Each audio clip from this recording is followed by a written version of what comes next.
People say there's a highway near Coldwater Ridge that swallows people.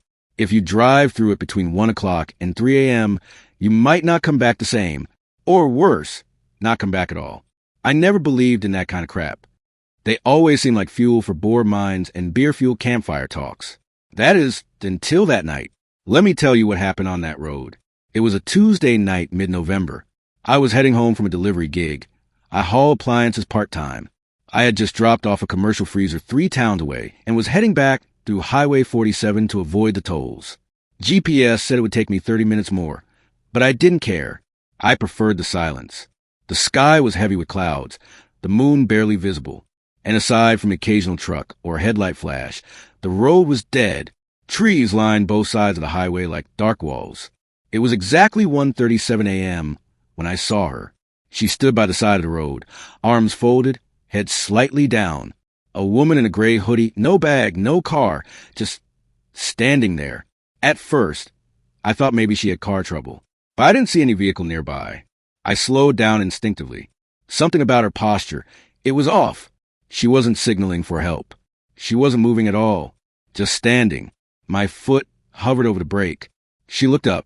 Even now, I feel cold remembering it. Her face was pale, like she hadn't seen sunlight in weeks. But what got me was her eyes. They weren't panicked or thankful or scared. Just hollow. Still, I pulled over. "Hey, are you okay?"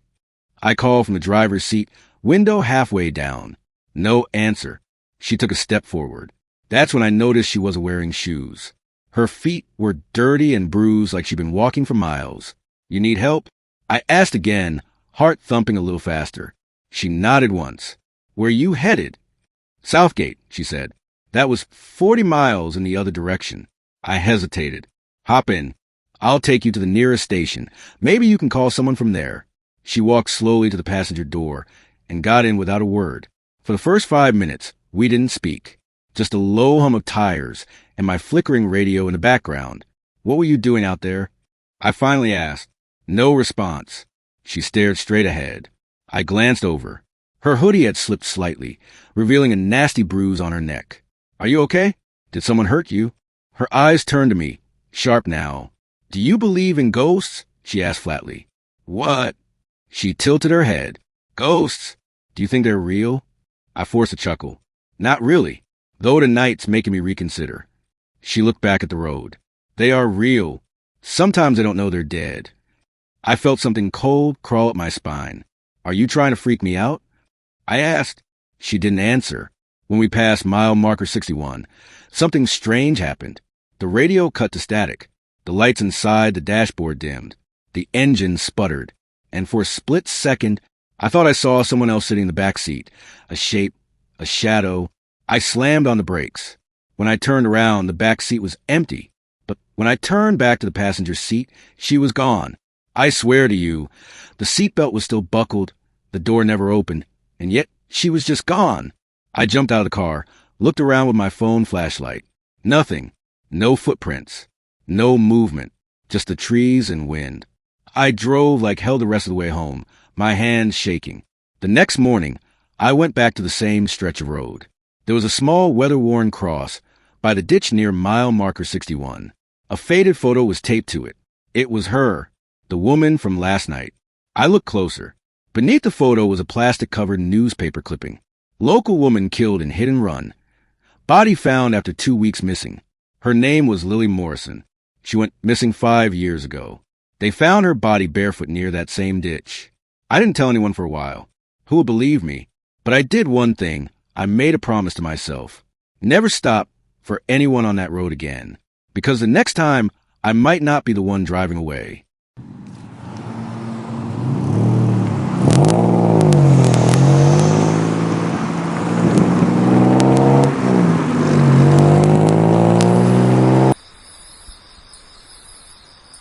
I deliver things for a living.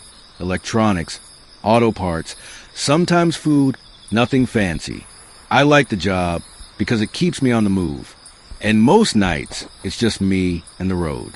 That night, it was supposed to be a straight route, warehouse to drop off, no detours.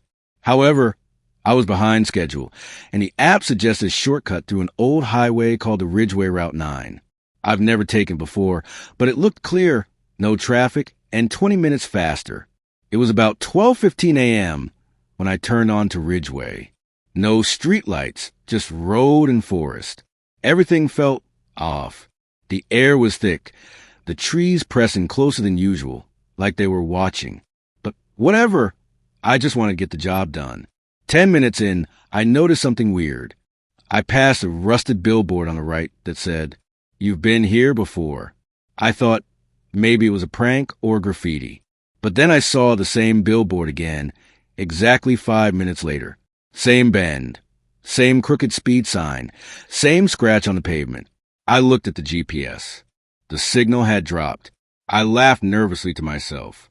Weird. I kept driving. Then it happened again. The billboard, the same stretch of road, the same flickering street sign. I swore I hadn't passed more than once. I slammed the brakes. I wasn't just driving in circles. The road was looping. I reversed, made a U-turn, and sped in the opposite direction. 10 minutes later, I was right back at that same damn billboard. You've been here before. My palms were sweating now. I turned the radio on to break the silence. Static. I checked my phone. No bars. 12:37 a.m. I am still stuck. I told myself to stay calm. Maybe I was tired, or maybe I missed a turn. Then I saw someone walking ahead. A man, wearing a mail carrier's uniform, was limping down the center of the highway. I pulled up beside him and rolled down my window. "Hey, are you okay?" He stopped, slowly turned toward me. His face, it was gray, dry, like paper left in the sun too long. His eyes were black, not hollow, not bloody, just absent. I backed up instinctively. My car shook violently, as if I'd hit something. When I looked behind me, there was nothing there. I turned back to the road. The man was gone. I drove again, faster. I didn't care where the road led. I just wanted to drive off an area. The trees blurred and the fog grew thick. Then I passed a small gas station with one old pump. I pulled in, hoping someone was there. No lights, no noise. I opened the door. The bell above rang weakly. Inside, it smelled like mildew and wet ash. Then I saw the security monitor behind the counter. 6 screens showing different angles of the road, all black and white, all empty, except one. One screen showed me standing at the counter. And behind me, the mailman.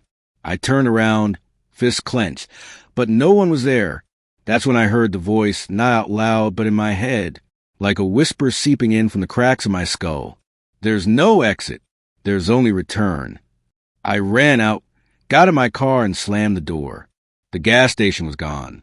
Just trees, road, and fog. I was losing it.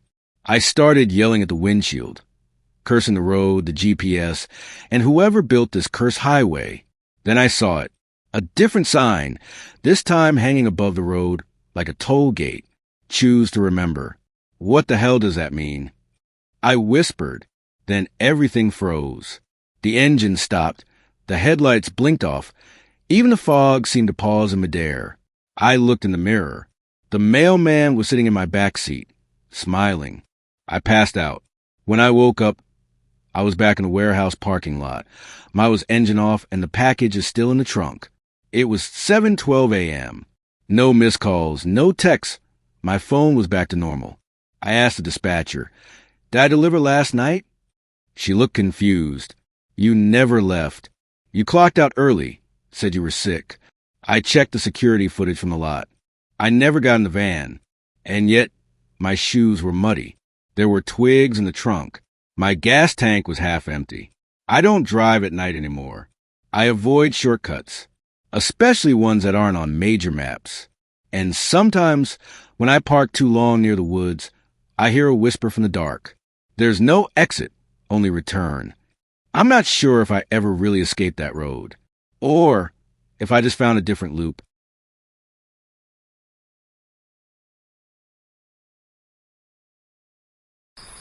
It was around 11:40 p.m. when I realized I had miscalculated the fuel gauge. I'd been driving from a business trip in the mountains, heading back to the city. The highway I was on, Route 63, was infamous for its long stretches of nothingness. No street lights, no signal, just black roads and the occasional whisper trees moving like watchers in the dark. The low fuel light blinked, and I cursed myself for not filling up earlier. As I kept driving, scanning the roadside for anything resembling a house or store, I saw a sign that nearly made me cheer. Last gas station, 1 mile. Open all night. I didn't even question it. Relief poured through me. 1 mile later, I saw it. A single overhead light flickered above 2 old gas pumps, and behind them, a small shack that passed for a store. No other cars or no sound. Still, I pulled in and off the engine. As I stepped out, I felt something off. The air felt still, too still, no crickets, no wind, just my breathing and the hum of the overhead light. I went to the pump and tried lifting the nozzle, but it didn't respond. I looked for the payment screen, but didn't see anyone. Then I saw the sign taped to the side. Pay inside. I walked up to the shack. Through the dirty glass, I saw someone behind the counter. A man, maybe in his 60s, thin, expressionless, just standing, not moving, not blinking. I knocked, but he didn't answer. I pushed the door, and it opened like it hadn't been oiled in years. Evening, I said, forcing a smile. No answer. Need to fill up? Pump 1. The man didn't move. I stepped forward. Hey, sir.